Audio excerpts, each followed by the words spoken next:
कई बार लोग मुझसे कहते हैं कि क्या शॉर्टकट हो सकता है लाइफ को बेहतर बनाने के लिए। मेरा जवाब होता है, अपने सबकॉन्शियस माइंड को समझिए, प्रोग्राम करना सीखिए, बेकार की जो प्रोग्रामिंग है उसे निकालना सीखिए और साथ ही साथ जो प्रोग्रामिंग आपने अपने माइंड में डाली है उसे अपनी बॉडी पर लागू करना सीखिए। जब आप पैदा हुए थे आपके पास कोई विचार नहीं था, आपके पास दो चीज़ें थी, एक आपका शरीर जिसमें 60 ट्रिलियन सेल्स होती हैं और एक आपका माइंड जहाँ पर 80 बिलियन न्यूरॉन्स हैं। धीरे धीरे आपको एक चीज़ दी गई, वो था विचार, वो था आइडिया। और ये आइडिया जैसे जैसे आप बड़े होते गए आपके पेरेंट्स ने आपको दिया। आप एक बेटी हैं, आपको ये नहीं करना चाहिए, आप एक बेटे हैं, आपको ये करना चाहिए, अब आप बड़े हो रहे हैं, अब आपको ये करना चाहिए, अब आप बड़े हो गए हैं, अब आपको ऐसा नहीं करना चाहिए। और ये सारे के सारे जो रैंडम ओपिनियंस हैं वैल्यूज़ की तरह हमें दी जाती हैं, जिनको हम विचार कहते हैं। और इन विचारों को हम अपने न्यूरॉन्स में रखते हैं, जिसको हम मेमोरी कहते हैं। अच्छी बात यह है कि हमारे पास 80 बिलियन न्यूरॉन हैं जिनमें अनलिमिटेड मेमोरी स्पेस है। ये पशुओं में नहीं होता। सही बात तो यह है कि पशु अपनी आजीविका को और अपनी सर्वाइवल के अलावा किसी भी थॉट को नहीं रखते हैं। मुझे नहीं लगता कभी कोई कुत्ते को आपने नहीं देखा जो आपसे 3 साल पहले नाराज हुआ हो और आज भी डिप्रेशन में हो, जैसे ही आप उसके पास से गुजरते हैं वो भूल भी जाता है। मुझे कोई ऐसी चिड़िया नहीं मिली या कोई ऐसा परिंदा नहीं मिला जो इस तरह के डिप्रेशन में आया हो, जिसको ये सिखाया गया हो। यद्यपि उनके पास जो नॉलेज आती है बाय डिफ़ॉल्ट आती है। आप किसी भी चिड़िया को देखिए, वो अपना घोंसला अपने आप बना लेती है, अपने आप को अपनी जनरेशन को कैसे आगे बढ़ाना है, उस जनरेशन को कैसे आगे पालना है, थोड़े दिन पालने के बाद वो फ्री कर देते हैं। लेकिन हम इंसान बेसिकली कहते हैं कि हम यूनिक स्पीसीज़ हैं इस अर्थ के। तो हमारे पास ज़रूरी है कि हम अपने माइंड को बेहतर तरीके से चलाना सीखें। और इसे चलाने के लिए ज़रूरी है कि आपके दिमाग के अंदर अगर विचारों की कोई श्रृंखला चल रही है, वो उलझे पड़े हैं, तो वो उलझाहट, वो कॉम्प्लिकेटेड सिचुएशन जो आपके विचारों की है, वो कभी भी आपको कामनेस नहीं देगी। जितने विचार आपके सुलझे रहेंगे उतने ही आप आगे बढ़े रहेंगे। यूँ समझिए कि आपके सामने एक हाईवे है और आप जानते हैं कि ये हाईवे कहाँ जाता है, और उस हाईवे पर आप जानते हैं कि कोई गड्ढा नहीं और आप आगे बढ़ते जा रहे हैं। सिचुएशन देखिए कि आपके सामने अचानक सैकड़ों सड़कें आ जाती हैं और अब आपको ये नहीं पता कि किस सड़क पर जाना है, तो आप इमीडिएटली इस कॉम्प्लिकेटेड सिचुएशन में उलझ जाते हैं। अगर ये आपके माइंड में चला है तो इसे सुलझाने के लिए सबसे बेहतरीन तरीका क्या है, वो है मेडिटेशन। इसलिए जितने भी मेडिटेटर्स हैं आप उनके चेहरे पर एक विशेष प्रकार का ग्लो देखेंगे, उनके अंदर एक विशेष प्रकार का ठहराव होगा। यद्यपि उनकी उम्र हमसे ज़्यादा होगी पर वो हमसे ज़्यादा यंग लगेंगे। वो हमसे कम खाते हैं पर हमसे ज़्यादा ताकत रखते हैं। उनके पास हो सकता है कि हमसे पैसा कम हो, लेकिन वो हमेशा ज़्यादा धनी होते हैं हमसे ज़्यादा खुश होते हैं, उनके पास ज़्यादा फ्रीडम होती है और ऐसा लगता है कि वो एक पर्टिकुलरली कनेक्टेड हैं किसी यूनिवर्सल फोर्स के साथ। पता है इसका रीज़न क्या है? ये रीज़न ये नहीं है कि वो जो किताबें इन्होंने पढ़ रखी वो तो आप भी पढ़ सकते हैं, इसके परे है और वो है मेडिटेशन।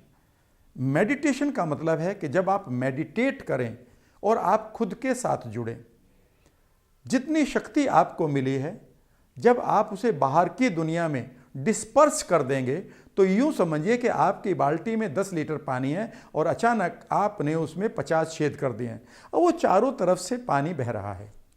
कितनी देर तक आप उस बाल्टी को भरा हुआ रखेंगे? और मैं ये भी कह रहा हूं कि कितने छेदों को आप कंट्रोल कर पाएंगे। जब तक कंट्रोल करेंगे तब तक वो बाल्टी खाली हो जाएगी, फिर आप भरेंगे, फिर वो खाली हो जाएगी। बिल्कुल ऐसा ही होता है हमारे साथ भी। लेकिन जब हम मेडिटेशन करते हैं तो उस वक्त हमारे जितने भी होल्स हैं, ये छेद हैं जिसके द्वारा हमारी सारी की सारी शक्तियाँ बाहर जा रही हैं, उनको जब हम इनवर्ड करते हैं, अंतर्मुखी करते हैं, अंदर की तरफ लाते हैं, तो ये मैजिक शुरू हो जाता है। हो सकता है मेडिटेशन के नाम पर आपके पास डिफरेंट धारणाएं या डिफरेंट एक्सरसाइजेज हों। मैं सभी का स्वागत करता हूं। लेकिन अगर आप कुछ भी नहीं करते हैं और ना ही मेडिटेशन में अभी तक आप गए हैं, और ये भी हो सकता है कि आपकी अपनी मान्यताएं ऐसी हों कि आप मेडिटेशन को किसी धर्म विशेष का कोई एक्टिविटी मानते हो और आप चाहते हो कि नहीं नहीं मैं नहीं करूँगा, तो भी आप इस बिलीफ को एक तरफ रख दीजिएगा और आज एक छोटा सा काम करिएगा कि आप 5 से 7 मिनट, सिर्फ 5 to 7 मिनट एक पर्टिकुलर तरीके से अपने आप को बैठाना शुरू करिए और अनुभव करना शुरू करिए। मैं आपके साथ कुछ एक चीज़ें शेयर कर रहा हूँ, ये बाकी मेडिटेशन से बिल्कुल अलग है। ये आपकी बाहर जो जाती हुई शक्तियाँ हैं उनको अंदर रोकना प्लस उन्हें अपने अंदर की तरफ लाना होता है। एक छोटा सा काम करके देखिएगा, अगर आपको आनंद आता है तो इसे आगे बढ़ाइएगा, खूब करिएगा। नहीं आता है कोई बात नहीं, जो आप कर रहे हैं वो करते रहिएगा। यहाँ पर कई लोग ये कहेंगे कि मैंने ये नहीं सिखाया, मैंने वो नहीं सिखाया। कई बार मैं कमेंट में पढ़ता हूँ कि कुछ बहुत ज्ञानी लोग हैं, मैं जानता हूँ, मैं बिल्कुल अच्छी तरीके से जानता हूँ कि बहुत सारे ज्ञानी लोग हैं जिन्होंने सुपर कॉन्शियस को, सुपर कॉन्शियस को, कॉन्शियसनेस को, सब कॉन्शियस को, अनकॉन्शियस को, अवचेतन को, अर्धचेतन को अलग तरीके से और गूढ़ तरीके से पढ़ा हुआ है। मैंने उतना नहीं पढ़ा, मैं मानता हूँ, पर मैंने जितना भी पढ़ा है उसे मैं कार्य शैली में या कार्य प्रणाली में कैसे प्रयोग किया जाए ये जरूर सिखा सकता हूँ। तो आप एक छोटा सा काम करिए। अगर आप एक स्टूडेंट हैं और आप चाहते हैं कि कल से आप अपनी पढ़ाई में ज़्यादा कंसंट्रेट करें, अगर आप एक बिजनेसमैन हैं और आप चाहते हैं कि आप अपने बिजनेस गोल्स के साथ बेहतर तरीके से अपना ताल्लुक़, अपना रिलेशनशिप डेवलप करें, अगर आप चाहते हैं कि आप एक स्पोर्ट्स पर्सन हैं और आप अपनी परफॉर्मेंस को डिस्पर्स नहीं होने देना चाहते, यानी कि उन होल्स के द्वारा आपकी एनर्जी बाहर चली जाए, ऐसा नहीं चाहते, आप एक इंडिविजुअल हैं, किसी भी गोल के लिए आप नहीं चाहते कि आपकी जितनी शक्तियाँ वो बर्बाद होती रहे, तो आप 5 से 7 मिनट इस काम को करिएगा। करने का तरीका मैं बता देता हूँ। कभी भी आप इसे कर सकते हैं, जब आप खाली बैठे हों, पार्क में बैठे हों। सबसे बढ़िया है जब आप सुबह सोकर उठें, 5-7 मिनट के लिए चुपचाप बैठ जाएं और इस एक्सरसाइज को करें। आराम से बैठिएगा, अपने कंधों को सीधा रखिएगा। कंधों को सीधा रखना बेहद ज़रूरी है क्योंकि ये हमारी रिसोर्सफुल स्टेट का पहला प्रतीक होता है। जब आप कंधों को सीधा करेंगे, चेहरे पर एक खूबसूरत से भाव लाएंगे। चेहरा हमारे माइंड के साथ डायरेक्ट एक कनेक्शन में होता है, हमारे चेहरे के भाव हमारे माइंड पर आते हैं। इसलिए पहला काम है कि आप अपने चेहरे पर एक छोटी सी स्माइल ले आएं। उसके बाद अब आप इमेजिन करें कि आप बेसिकली उसी तरह से ही है कि जिस तरह से एक बाल्टी होती है जिसमें अगर हम 50 छेद कर दें तो चारों तरफ से पानी बह रहा है। तो आप अपने आप को यूं ही समझिए कि आपके पास करोड़ों छेद हैं चारों तरफ, जहां से आपकी एनर्जी मान लेते हैं बह रही है। उस एनर्जी का आप कोई कलर दे सकते हैं, वाइब्रेशन सोच सकते हैं। और अब आप अपनी स्पाइन को सीधा रखते हुए, कंधों को सीधा करते हुए, बगैर किसी मूवमेंट के यानी कि स्थिर रखते हुए एक लंबा सा सांस लेना शुरू करें और इमेजिन करें कि ये सांस आप अपनी नाभि से ले रहे हैं। लेकिन जब सांस लें तो इमेजिन करें कि वो जो बाहर की तरफ एनर्जी बह रही थी आपके करोड़ों होल से, छेदों से, वो धीरे धीरे रुक रही है और धीरे धीरे वो वापस हो रही है। और इमेजिन करें कि वो वापस होते हुए आपके सांस के साथ अलाइंड होकर धीरे धीरे इमेजिन करिए कि उस एनर्जी को आप केंद्रित करते हुए अपने माथे पर, दोनों आंखों के ऊपर इस बिंदु पर ले आएं और यहां पर बस फोकस करना है। सांस छोड़ते हुए इमेजिन करें कि यहीं पर फोकस्ड है ये। एक बार फिर जब आप सांस लेना शुरू करें तो सभी इमेजिन करें कि जो बाहर बहती हुई एनर्जी थी, प्रकाश के रूप में या किसी वाइब्रेशन के रूप में, आपने उन्हें इकट्ठा किया, वापस लाना शुरू किया।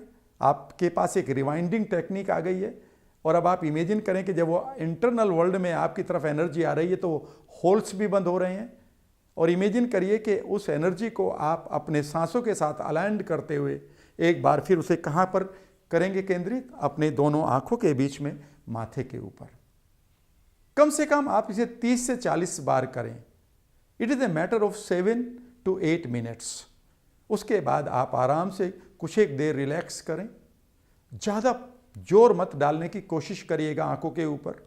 कई बार ऐसा लगेगा कि आपकी आंखें दुख रही हैं, ऐसा नहीं कि इसका कोई साइड इफेक्ट है। कई बार यहाँ पर आपको प्रकाश का, कई बार यहाँ पर आपको टेम्परेचर चेंज का अनुभव होगा। ये चेंज बहुत ही बेहतर है, ये अनुभव बहुत ही बेहतर होगा। कई बार आपको लगेगा कि आपकी पूरी बॉडी की एनर्जी आप एक जगह पर फोकस कर रहे हैं। याद रखिएगा, आपका सेरोटोनिन, आपका मेलाटोनिन, आपकी जो पिनियल ग्लैंड है, इसका एक्टिवेशन यहीं से शुरू होता है। और ये सब आपके सेहत के लिए, आपके फोकस के लिए और आपकी क्रिएटिविटी, आपके हेल्थ के लिए, बीमारियों को ठीक करने के लिए ये बेहद ज़रूरी है। आप इस एक्सरसाइज को 5 to 7 टाइम्स करिएगा। और हाँ, अगर आपको आनंद आता है तो कमेंट में ज़रूर डालिएगा। ऐसी ही वीडियो मैं आपके साथ और भी शेयर करने जा रहा हूँ। आगे बढ़ते रहिएगा। Thank you very much.